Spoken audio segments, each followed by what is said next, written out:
America Iran যুদ্ধ কি তবে আসন্ন? পরিস্থিতি কিন্তু সেদিকে ইঙ্গিত দিচ্ছে। ইতিমধ্যেই ইরানকে সময় বেঁধে হুঁশিয়ারি দিয়েছেন মার্কিন প্রেসিডেন্ট ডোনাল্ড ট্রাম্প। তাহলে কি যুদ্ধ লাগলো বলে, নাকি ভেনেজুয়েলার প্রেসিডেন্টের মতন খামিনেইকেও অপহরণ করবেন ডোনাল্ড ট্রাম্প? নরওয়েতে সিআইএর গোপন ক্যাম্পে পেন্টাগন কর্তারা করছেনটা কি? আমেরিকা ইরান সংঘাত ঘিরে ফের একবার কি দুভাগে বিভক্ত হতে চলেছে গোটা বিশ্ব?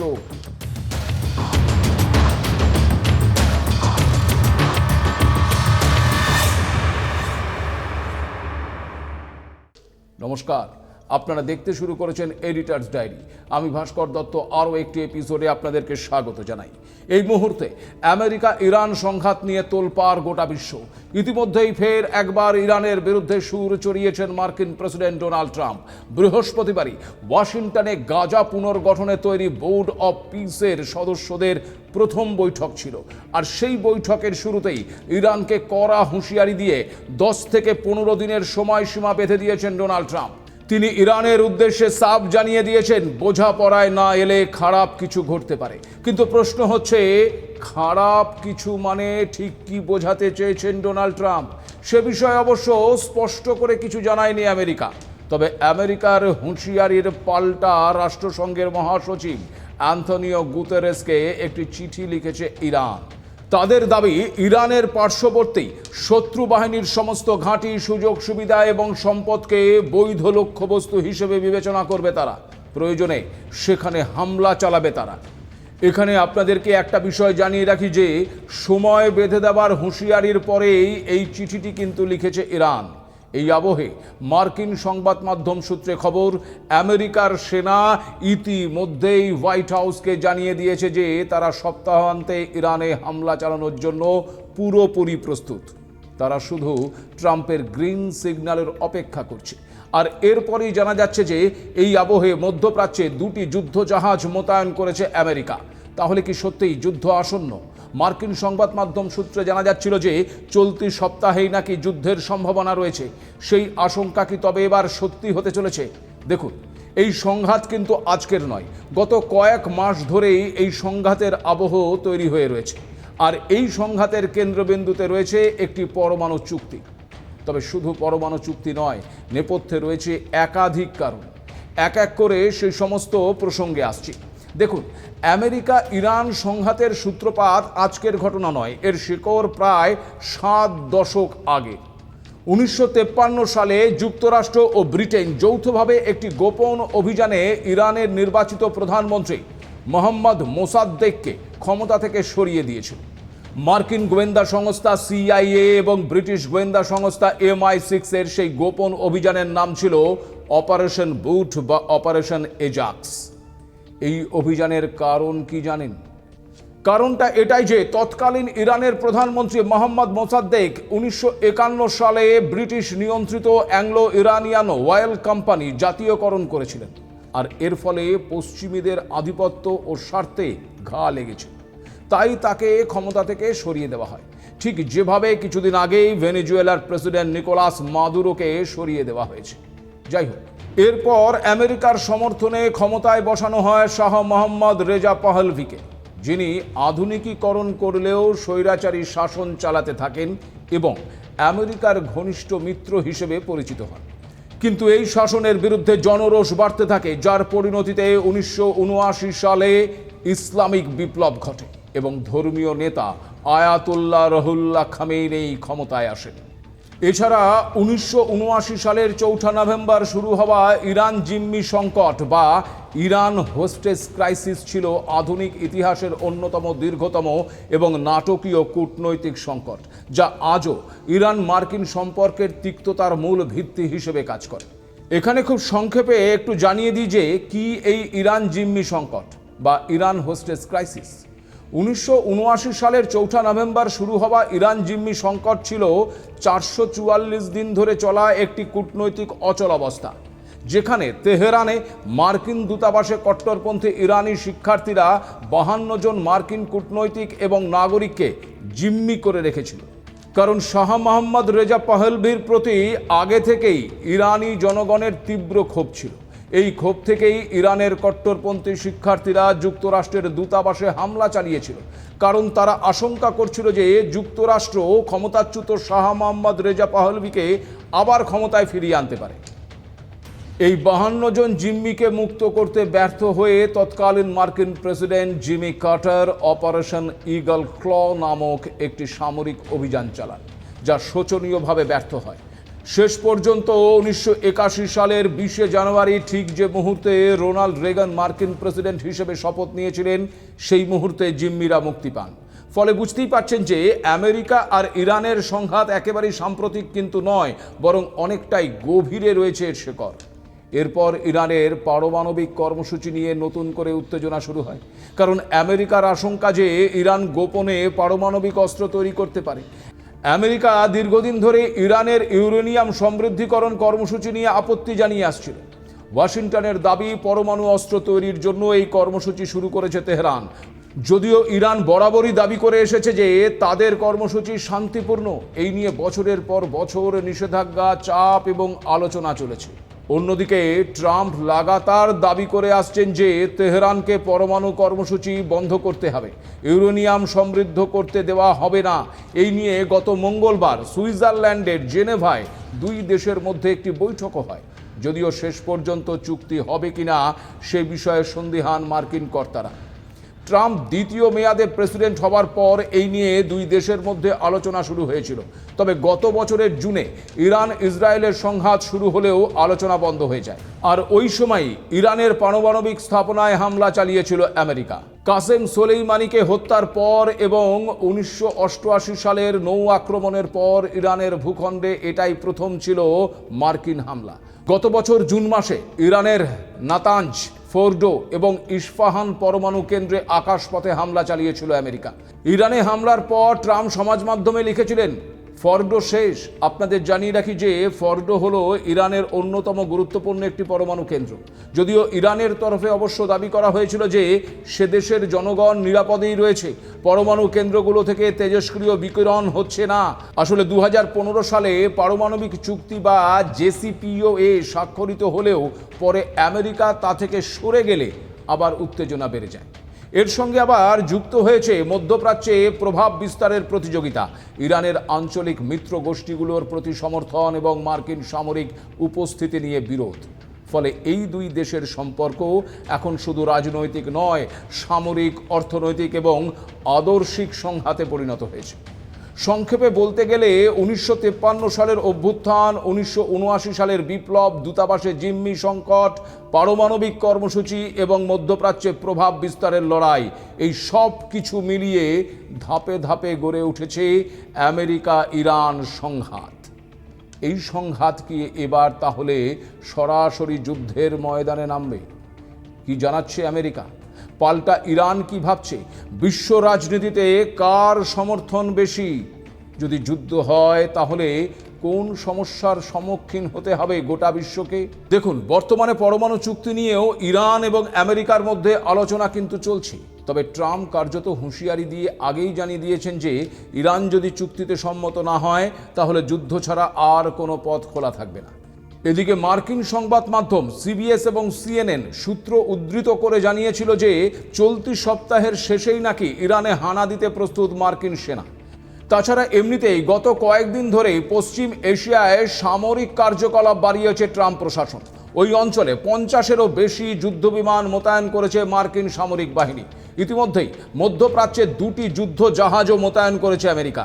শেষ পাওয়া খবরে জানা যাচ্ছে যে ইউএসএস জেরাল্ড আর ফোর্ড বিমানবাহী রণতরী ক্যারিবিয়ান দ্বীপপুঞ্জ থেকে বেরিয়ে মধ্য আটলান্টিকে পৌঁছে গেছে এবং দ্রুত অগ্রসর হচ্ছে ইরানের দিকে।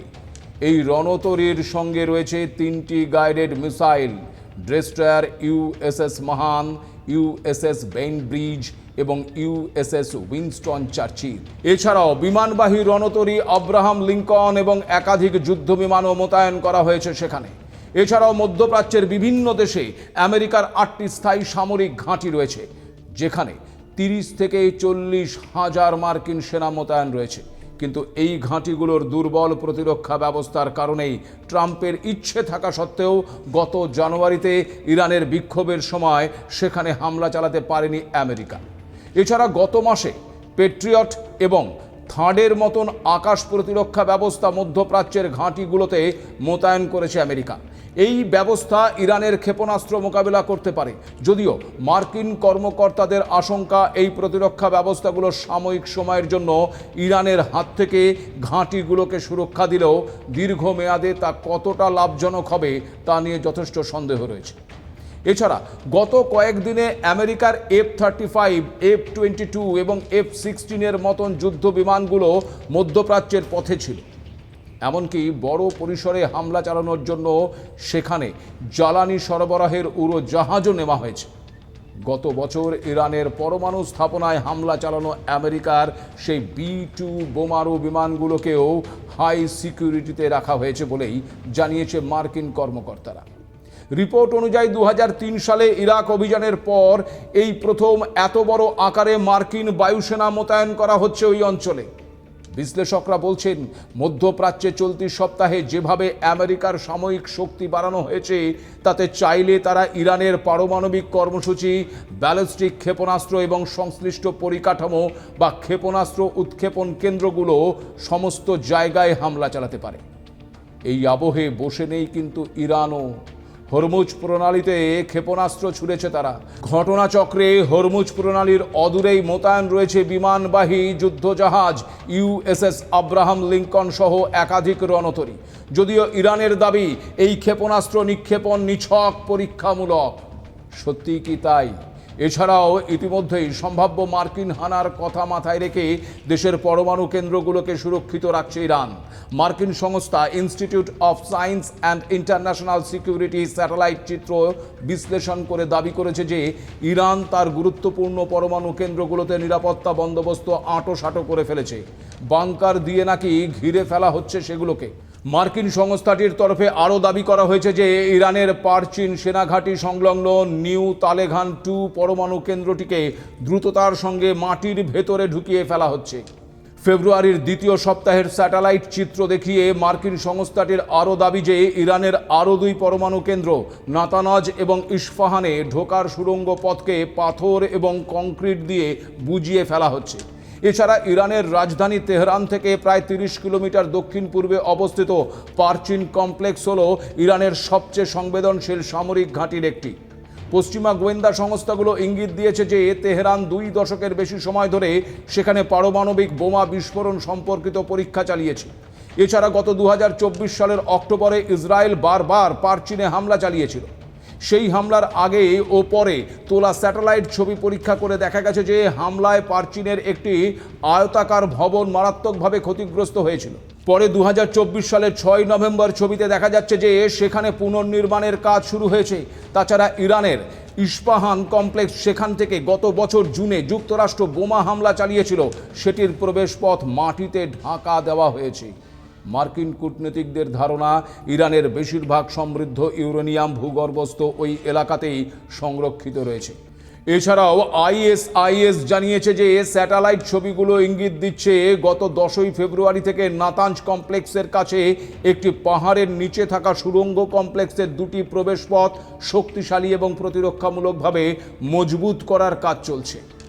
আপনাদের জানাই যে এই নাতাঞ্জে ইরানের বাকি 2টি ইউরেনিয়াম সমৃদ্ধকরণ কেন্দ্র রয়েছে। ISIS আরও বলেছে যে স্যাটেলাইট ছবিতে দেখা যাচ্ছে পুরো কমপ্লেক্স জুড়ে কর্মযজ্ঞ চলছে। ছবিতে সেখানে বহু যানবাহন চলাচল করতে দেখা যাচ্ছে। এর মধ্যে ডাম্প ট্রাক, সিমেন্ট মিক্সার এবং অন্যান্য ভারী যন্ত্রপাতিও রয়েছে। পিক অ্যাক্স মাউন্টেন নামে পরিচিত এই স্থাপনাটি নিয়ে ইরান কি পরিকল্পনা নিয়েছে তা স্পষ্ট নয় বলেও জানিয়েছে ISIS। ফলে ইরান যে চুপ করে বসে নেই সেটা এরকম প্রস্তুতি দেখেই কিন্তু পরিষ্কার। অন্যদিকে এই আবহে আমেরিকার পাশে দাঁড়িয়েছে ইসরায়েল। সম্প্রতি হোয়াইট হাউসে গিয়ে ট্রাম্পের সঙ্গে দেখাও করেছেন ইসরায়েলের প্রেসিডেন্ট বেঞ্জামিন নেতানিয়াহু। তিনি চান ইরানের ক্ষেপণাস্ত্র হামলার সক্ষমতা কমাতে পদক্ষেপ নিক আমেরিকা। এমনকি কোনো যুদ্ধ শুরু হলে তাতেও অংশ নিতে পারে ইসরায়েল। অন্যদিকে আবার ব্রিটিশ নৌঘাঁটি থেকে ইরান আক্রমণ করতে চাইছেন মার্কিন প্রেসিডেন্ট, যদিও তাতে বাদ সেধেছেন ব্রিটেনের প্রধানমন্ত্রী কিয়ের স্টারমার। মনে করা হচ্ছে ওই ঘাঁটি থেকে দূরপাল্লার ক্ষেপণাস্ত্র ছোড়ার জন্যই ট্রাম্প ওটি ব্যবহার করার কথা বলেছেন। আর আন্তর্জাতিক বিধি লঙ্ঘন হওয়ার আশঙ্কায় সেই অনুমতি দেয়নি ব্রিটিশ সরকার, যার ফলে বেজায় চটেছেন মার্কিন প্রেসিডেন্ট ডোনাল্ড ট্রাম্প। আবার আমেরিকা হামলা চালালে ইসলামিক রিপাবলিক অফ ইরানকে সহায়তা ও সমর্থন দেওয়া হবে বলে জানিয়েছে আফগানিস্তানের শাসক তালিবান মুখপাত্র জাবিহুল্লাহ মুজাহিদ নিজে এই প্রতিশ্রুতি দিয়েছেন একটি সাক্ষাৎকারে। তালিবান মুখপাত্র জানিয়েছেন তারা আমেরিকা এবং ইরানের মধ্যে কোনো সংঘাত চায় না, বরং ইরানের পরমাণু কর্মসূচিটি নিয়ে কূটনৈতিক পদক্ষেপ এবং আলোচনার মাধ্যমে সমাধান দেখতে চান। প্রয়োজন হলে আফগানিস্তানের জনগণ ইরানের প্রতি সহানুভূতি দেখাবে এবং সহযোগিতাও করবে। ইরানের পাশে দাঁড়ানোর বার্তা দিয়েছে সৌদি আরব। ইরানের বিরুদ্ধে কোনো সামরিক হামলায় নিজেদের ভূখণ্ড বা আকাশ সীমা ব্যবহার করতে দেবে না সৌদি আরব। আর সৌদি আরব আফগানিস্তানের পাশাপাশি ইরানের পাশে দাঁড়িয়েছে রাশিয়াও। সরাসরি জানিয়ে দিয়েছে যে আমেরিকা যদি ইরানের ওপর হামলা চালায় তবে বিষয়টা মোটেও ভালো হবে না। আর ইরানের সর্বোচ্চ নেতা আলী খামেনি স্পষ্ট করেছেন যে ইরান কোনো চাপ বা হুমকির মুখে আত্মসমর্পণ করবে না, বরং যে কোনো হামলার কঠোর জবাব ইরান দেবে বলেই জানিয়েছেন তিনি। একই সঙ্গে হুঁশিয়ারিও দিয়েছেন আমেরিকার যুদ্ধ জাহাজের থেকেও বিপজ্জনক অস্ত্র তাদের হাতে রয়েছে বলে। তাছাড়া ইরানের ভেতরের বিরোধিতা দমনে নিরাপত্তা বাহিনী তেহরানে শতাধিক নজরদারি কেন্দ্র বসিয়েছে, হাজার হাজার প্রতিবাদীদের গ্রেপ্তার করেছে। মানবাধিকার কর্মীদের মতে 50,000-এরও বেশি মানুষ আটক এবং হাজার হাজার নিহত হয়েছে, এমন তথ্য দিয়েছে human rights activist in Iran. Nobel শান্তি পুরস্কার প্রাপ্ত নার্গিস মোহাম্মদী সহ বহু বন্দী নির্যাতনের অভিযোগ তুলেছেন। সব মিলিয়ে যুদ্ধ হোক বা না হোক, ইরান এখন একসঙ্গে কূটনৈতিক আলোচনা, সামরিক প্রস্তুতি এবং অভ্যন্তরীণ নিয়ন্ত্রণ, এই 3 দিকেই সর্বোচ্চ সতর্ক অবস্থায় রয়েছে, কারণ তাদের ধারণা পরিস্থিতি যে কোনো সময় বিস্ফোরক হয়ে উঠতে পারে। অন্যদিকে যুক্তরাষ্ট্র তার সামরিক উপস্থিতি বাড়িয়ে স্পষ্ট বার্তা দিতে চাইছে যে প্রয়োজন হলে দ্রুত আঘাত হানার প্রস্তুতি তারা নিয়ে ফেলেছে। অন্যদিকে আঞ্চলিক মিত্রদের সীমাবদ্ধতা দেখিয়ে দিচ্ছে যে সম্ভাব্য সংঘাত হলে শুধু সামরিক শক্তি নয়, বরং কূটনৈতিক সমর্থন এবং আকাশসীমা ব্যবহারের অনুমতিও বড় ভূমিকা রাখবে। ফলে মধ্যপ্রাচ্যের পরিস্থিতি এখন শুধু সামরিক নয়, কৌশলগত এবং রাজনৈতিক হিসেব নিকেশের জটিল এক পর্যায়ে পৌঁছে গেছে। সব মিলিয়ে পরিস্থিতি যেদিকে যাচ্ছে তাতে যুদ্ধের সম্ভাবনা কিন্তু প্রবল। আর এই আশঙ্কাতেই আন্তর্জাতিক বাজারে ব্রেন্ট ক্রুড অয়েলের দাম ইতিমধ্যেই $71 কাছাকাছি পৌঁছে গেছে। বিশ্লেষকরা বলছেন যদি সত্যিই সামরিক সংঘর্ষ শুরু হয় বা মধ্যপ্রাচ্যের গুরুত্বপূর্ণ তেল পরিবহন পথ ক্ষতিগ্রস্ত হয়, তাহলে খুব দ্রুত তেলের দাম $100 বা তার বেশি হয়ে যেতে পারে।